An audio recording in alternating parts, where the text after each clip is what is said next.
What you think is a good thing, and what you preserve as good, and what you hold on to and never want to shatter, may actually be the thing that needs to break you apart to an entirely new way of living, to a new dimension, to a new exposure. But because we've been conditioned, and you know, the tragic thing is we've been conditioned in such a myopically rigid, stratified way, at least if we were conditioned that many things were good. Like almost everything on earth that was good, no problem. Every life experience was good, no problem. But you know, there are only 5 or 6 things are good. Things that stay and last a long time. Things that make us feel good, make us look good, and give us money. To be concise. Anything out of that is bad. So you and I, without realizing, live on the precipice of fear of anything bad happening outside those 4 things. That's why we Botox ourselves. And now we lift our butts and our boobs up, and we take away all signs of aging, and we never want to be poor.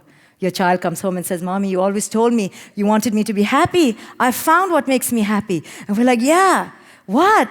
We're thinking corporate corner job, baubles, trinkets, jewelry. Maybe she's going to marry a doctor. What, my love? What will make you happy?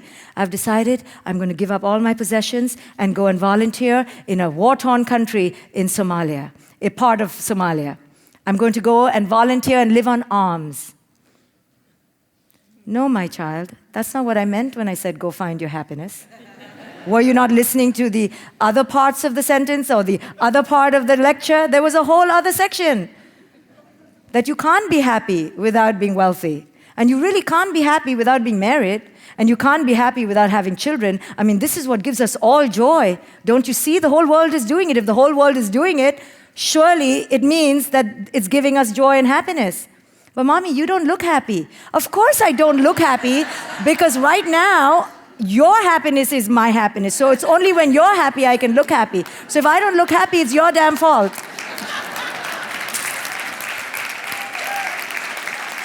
But don't feel guilty. Nothing to feel guilty about. It's okay. When you're happy, I'll be happy.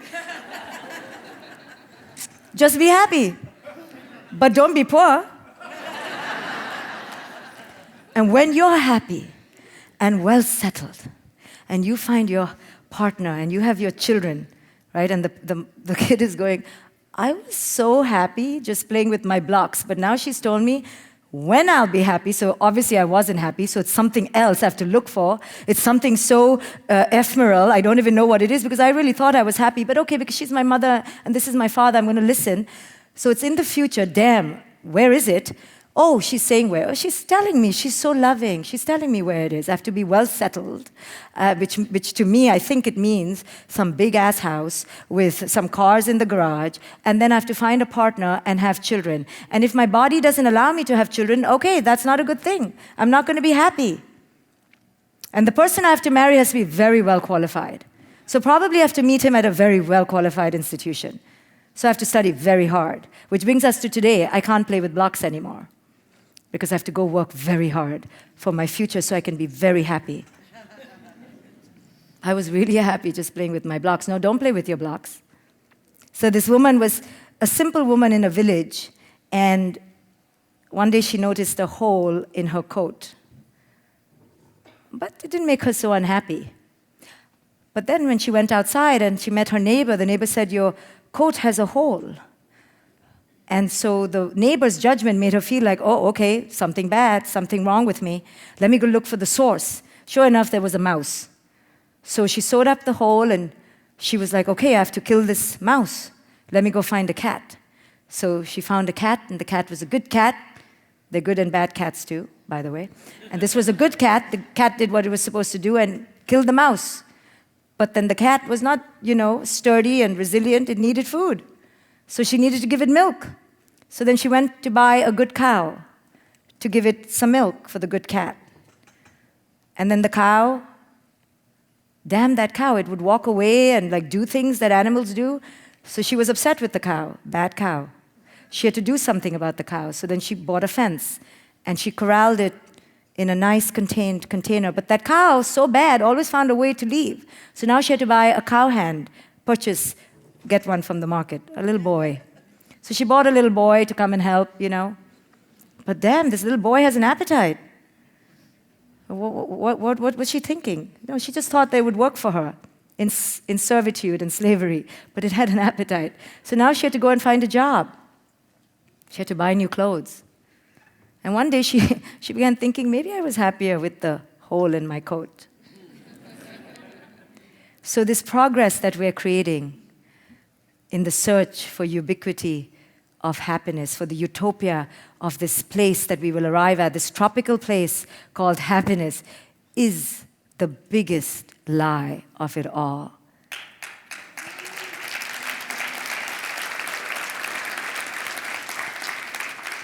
And you can keep searching in the corporate corner office, in husband 5, 6, in the Bentley. Keep looking, keep looking. Six-pack. Keep trying. And those in the 1% will keep laughing, looking at us in this dimension, going, look at them. We've got them all fooled, simply because we keep touching the button of fear. We keep telling them, this is really bad, this is really bad, this is really bad. And they keep believing. And then they go looking for salves to make it good, good. And we're so clever, we've only made 4 things good. Everything else is bad. And all the women who have dark hair and brown skin, we've just marauded them from inside. And all the men who are not strong and alpha, we've just killed them. And everyone who lives below the poverty line, like 80% of the world, we've just cut them off as inferior people, animal-like. So the truth of our existence is that there is nothing truly on the outside that can ever fill us up. But then how will capitalism be capitalistic? Because with that truth, there is no therapist, there is no shrink, there is no pharmacology.